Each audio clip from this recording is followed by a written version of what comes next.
안녕하세요. 7월 26일 수요일 마이드라에 오신 여러분들을 환영하고 축복합니다.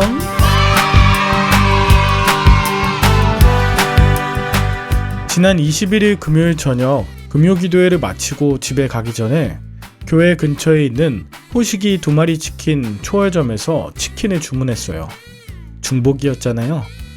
참고로 이 호식이 2마리 치킨 초월점은 우리 초월교회 집사님 2분이 하시는 곳이기도 하지만 정말 맛있어요. 또 양이 많아서 초월해서 포장해서 판교까지 옵니다. 저희 아내도 그렇고 애들이 되게 좋아해요. 주문하고 시간이 돼서 치킨을 찾으러 가게에 들어갔는데 이 여자 집사님이 제 얼굴을 보시더니 혹시 말드라 하시는 목사님 아니세요? 라고 하는 거예요. 제가 초월교회 부목사로 있긴 했지만 주말 사역만 하는 데다가 청년들 대상으로 사역하다 보니 어른들은 저를 잘 모르시거나 대화를 못 나는 경우가 많거든요. 이전에 치킨 주문하러 갈 때마다 그냥 계산만 하고 바로 나왔었거든요. 그런데 지난주는 이 최 집사님이 우연히 누군가가 말드라를 전해주셔서 듣고 계신다고 하면서 이 말드라 영상에 나오는 목사님 아니냐고, 어디 다른 교회 목사님인 줄 알았다고 말씀하셔서 서로 놀랐죠. 제가 이번에 느낀 것이 있어요. 치킨 맛집이면 멀어도 포장하러 온다. 또 말씀 맛집이면 우연이라도 듣게 된다는 거죠. 이번 주일에 제가 인천에 있는 한 교회에서 설교를 하게 되는데 그때에도 맛있는 말드라 들으시라고 권해야겠습니다. 무더운 여름 더 많은 분들이 말드라와 함께 하시면서 이 더위를 이기시면 좋겠습니다. 모쪼록 치킨 드실 분들은 호식이 2마리 치킨 초월점을 잊지 마시고요. 오늘도 맛있는 말드라 함께 시작해 보도록 하겠습니다. 자, 출발!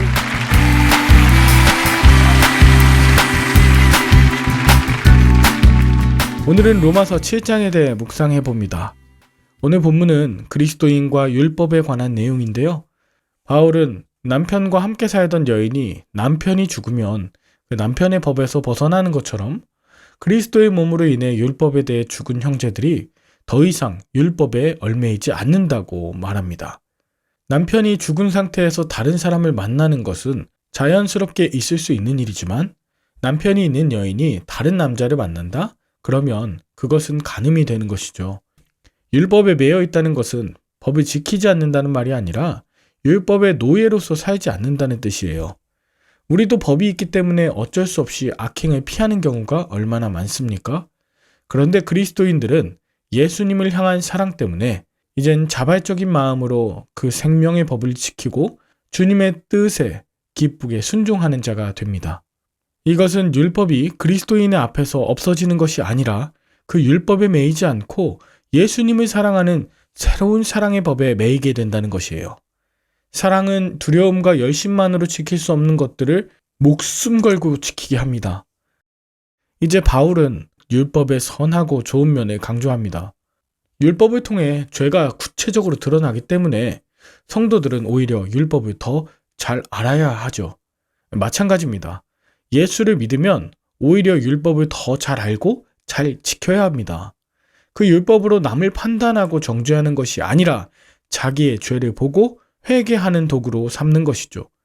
죄를 죄로 인식하고 그 앞에서 한없이 나약한 나의 실체를 보고 거기서 돌이키는 이것이 내게 율법을 주신 이유이기 때문입니다.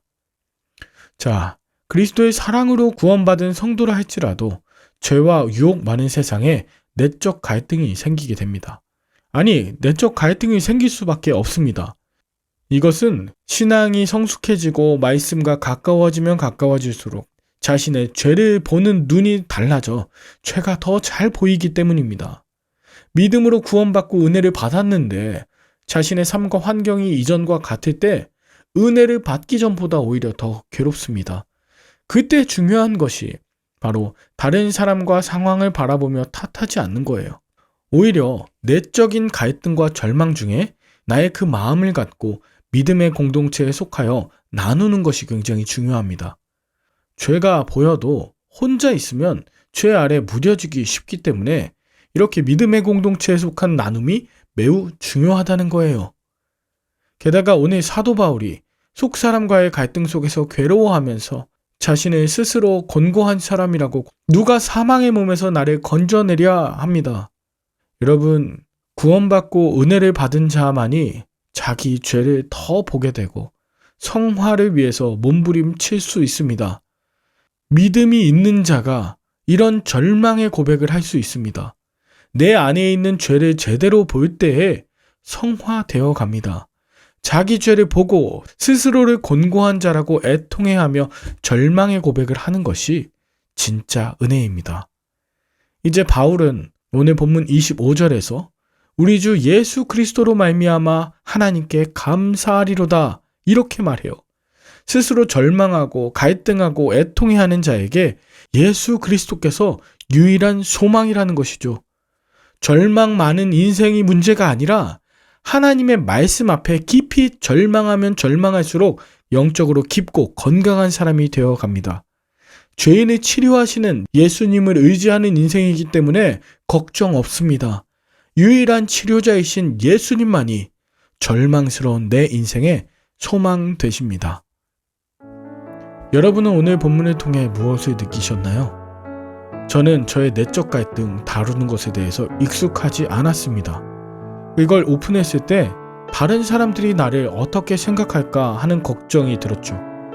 늘 밝고 감사하고 기쁨이 넘치는 그런 모습만 제게 있는 것 아닌데도 말입니다.